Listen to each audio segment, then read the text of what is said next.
Allez, bonjour à tous, j'espère que vous allez bien. Vous le savez, le marché des cryptos peut être incroyablement lucratif, surtout pendant un bull run. Mais pour en sortir gagnant, la chance ne suffit pas et il faut une stratégie bien pensée.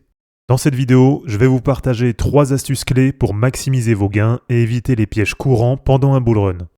Que vous soyez débutant ou expérimenté, en appliquant ces conseils, vous devriez normalement sortir gagnant lors du prochain bull run.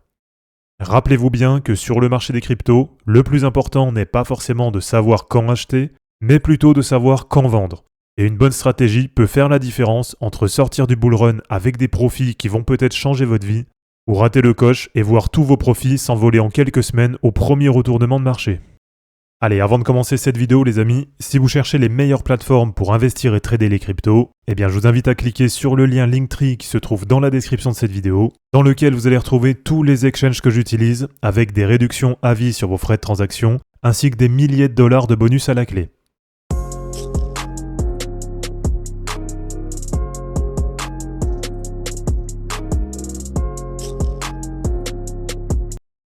La première astuce que je peux vous donner les amis pour bien réussir le bull run, ça va être de vous fixer dès maintenant des objectifs clairs.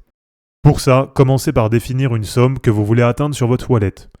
Imaginez une somme qui pour vous représente une véritable réussite financière, une somme avec laquelle vous seriez vraiment à l'aise. Cette somme, elle doit être ambitieuse mais aussi réaliste, et elle ne doit pouvoir être atteinte que dans une phase parabolique de bull run. Dès que vous atteignez cette somme, sortez du marché sans hésiter, quel que soit l'état actuel ou l'état futur que vous attendez du marché. Ensuite, un autre conseil, ça va être de ne pas vous laisser emporter par la hype. Et ça, pour ceux qui ont déjà vécu un bull run, vous savez que ça peut être assez compliqué. Si vous avez fixé par exemple 1 million d'euros comme objectif, ne vous laissez pas tenter en pensant que 2 millions ce serait encore mieux et que ça vous paraît atteignable sur le moment parce que tous les indicateurs sont au vert. Sur le marché des cryptos, être trop avide, c'est la meilleure façon de tout perdre. Et rappelez-vous toujours que savoir sortir du marché à votre objectif personnel, c'est aussi une preuve de discipline, et savoir être discipliné et respecter son plan, à long terme, c'est tout aussi important que les gains en eux-mêmes. Ensuite, je vous invite vraiment à adopter une approche rationnelle. Au lieu de viser un objectif précis ou de placer des ordres de vente des mois à l'avance sur vos cryptos, ce que vous pouvez faire, c'est de définir à l'avance 3 zones de prise de profit pour chacune de vos cryptos. Premièrement, une zone sécuritaire, sur laquelle vous allez sortir à peu près 40% de vos actifs. Ensuite, une zone bull, sur laquelle vous allez encore retirer 40% de vos actifs, pendant que le marché montrera des signes évidents de hausse continue. Troisième zone, ça va être un moonbag, et donc dans ce cas-là, je vous invite à garder à peu près 20% au cas où le marché entre dans une période de forte euphorie. Et donc avec ces 20%, vous allez essayer d'aller faire un très gros bénéfice. Mais l'avantage, c'est que si on n'atteint pas vos objectifs, vous aurez quand même sécurisé déjà 80% de vos positions, en ayant eu déjà précédemment 2 zones de prise de profit. Ce que je vous invite à faire dès maintenant d'ailleurs, c'est de réfléchir à la somme que vous voudriez atteindre sur l'ensemble de votre wallet. Donc pour ça, prenez un temps pour déterminer ce qui serait pour vous un bon objectif personnel. Et vraiment ce que je vous invite à faire, c'est de noter cette somme dans les commentaires et d'expliquer rapidement pourquoi vous avez choisi telle ou telle somme. Et dans quelques mois par exemple, quand on sera probablement en période de bull run, n'hésitez pas à revenir ici pour vous faire une piqûre de rappel. Et puis aussi à revenir un peu plus tard, dans le futur, peut-être dans 1 an et demi, 2 ans, et à nous partager également si vous avez réussi à respecter cet objectif. Donc avant de passer à la deuxième astuce, les amis, mettez pause, prenez le temps de réfléchir à cette somme et notez-la dès maintenant dans les commentaires. La deuxième astuce pour sortir gagnant du bull run, les amis, ça va être de diversifier vos investissements. Que ce soit en crypto ou ailleurs, les principes de base du money management s'appliquent et sont quasiment toujours les mêmes. Avant de vous expliquer ce qui fonctionne bien, je vais d'abord vous rappeler ce qui, la plupart du temps, ne fonctionne pas et constitue des erreurs qui sont couramment faites en crypto, et notamment chez les débutants. Ce qui ne fonctionne pas déjà, c'est d'être all-in sur une seule crypto. Tout miser sur un seul actif, c'est extrêmement risqué, parce que si le projet échoue, vous perdez absolument tout votre capital. Ce qui ne fonctionne pas non plus, c'est d'être all-in sur un seul narratif. Par exemple, d'avoir investi uniquement sur des cryptos IA. Et là aussi c'est très risqué puisque les tendances elles peuvent rapidement changer et vous pourriez bien vous retrouver avec un portefeuille qui soit complètement déséquilibré et qui ne soit plus du tout adapté aux tendances actuelles du marché. Ce qui fonctionne pas non plus les amis, c'est d'avoir trop de crypto. Alors là c'est propre à chacun pour le nombre, mais par exemple me concernant, même en étant full time dans les cryptos, j'ai remarqué qu'au-delà de 30 cryptos, ça devient vraiment difficile à gérer. puisque pour chaque projet, eh bien, ça nécessite de faire une veille continue, de suivre les charts, de faire des analyses graphiques, de définir des objectifs, etc., etc. Et donc, plus vous avez de crypto, plus il est compliqué de les suivre efficacement. Ensuite, ce qui ne fonctionne pas non plus sur le marché des cryptos, c'est de trop chercher les pépites. Par là, j'entends d'investir uniquement, ou en tout cas en grande majorité, dans des projets qui vont être très low cap ou avec vraiment aucun historique. Alors je sais, sur le papier comme ça peut paraître séduisant, parce qu'on peut se dire que derrière, il y a vraiment un très gros potentiel, mais rappelez-vous bien quand même que c'est un pari qui est extrêmement risqué. Ces projets, ils manquent souvent de liquidité et de visibilité, et en multipliant les investissements sur ce genre de projet, eh bien ça peut entraîner des pertes très importantes sur votre capital.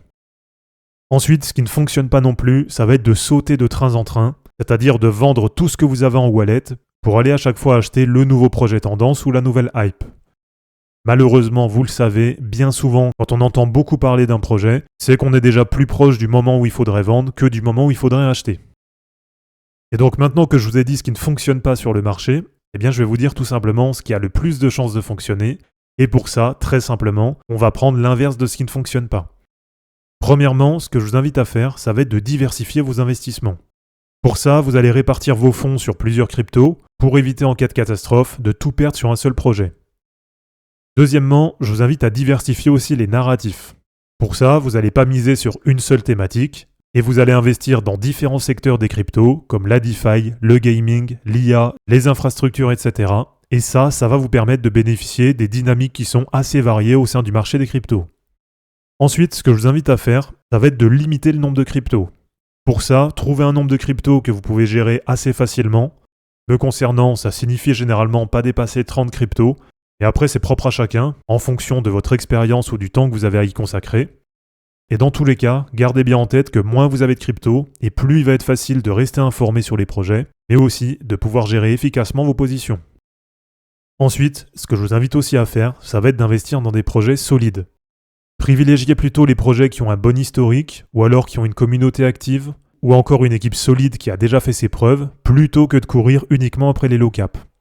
Un projet avec des fondamentaux solides, ça offre généralement une meilleure sécurité à long terme que des projets qui ont l'air d'avoir un énorme potentiel, qui paraissent séduisants sur le papier, et qui finalement vont être amenés à disparaître. Enfin, pour terminer, le dernier conseil que je peux vous donner, ça va être d'apprendre à tenir vos positions, et donc à ne pas céder à la tentation d'aller vendre vos cryptos pour aller à chaque fois acheter la nouvelle tendance. Rappelez-vous qu'avoir une stratégie claire et s'y tenir, c'est bien souvent beaucoup plus payant que de sauter d'un projet à l'autre. Sur le marché des cryptos, la patience et la discipline sont vraiment essentielles pour réussir à faire des très gros bénéfices à long terme. Et enfin, pour terminer les amis, la troisième astuce qui va vous permettre de sortir gagnant du bull run, ça va être de surveiller les indicateurs du marché. Pour ça, ce que je vous invite à faire, ça va être déjà de sélectionner quelques indicateurs pertinents. Vous le savez, sur le marché, pour être performant, on ne peut pas avancer au hasard, et surtout en période de bull run, c'est vraiment crucial de surveiller des indicateurs pour essayer de timer au mieux le sommet et de vendre avant le retournement de tendance. En suivant les bons indicateurs, vous allez pouvoir maximiser vos gains en sortant du marché au bon moment, plutôt que de vous laisser surprendre, de ne rien vendre et de voir tous vos gains s'envoler en quelques semaines. Si vous souhaitez en savoir plus sur les indicateurs à suivre, je vous renvoie tout simplement vers cette vidéo, et je vous mets aussi le lien dans la description, dans laquelle je vous avais présenté 10 indicateurs clés et qui vont vous permettre de vendre au plus proche de l'ATH sur Bitcoin.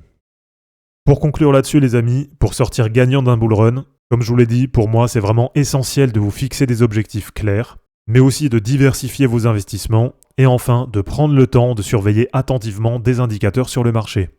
Ces 3 stratégies, si elles sont bien appliquées, doivent vous aider à maximiser vos gains tout en minimisant les risques et les erreurs qui sont généralement faites sur le marché des cryptos. Donc si vous avez trouvé ces conseils utiles, n'hésitez pas à aimer cette vidéo, à la commenter et à vous abonner pour en suivre d'autres. Je vous rappelle que dans la description de cette vidéo, vous allez retrouver tous les liens utiles et les liens pour me soutenir. On se dit à bientôt pour une prochaine vidéo, et d'ici là, ne capitulez pas, car les fortunes se créeront en portant vos burnes. Ciao!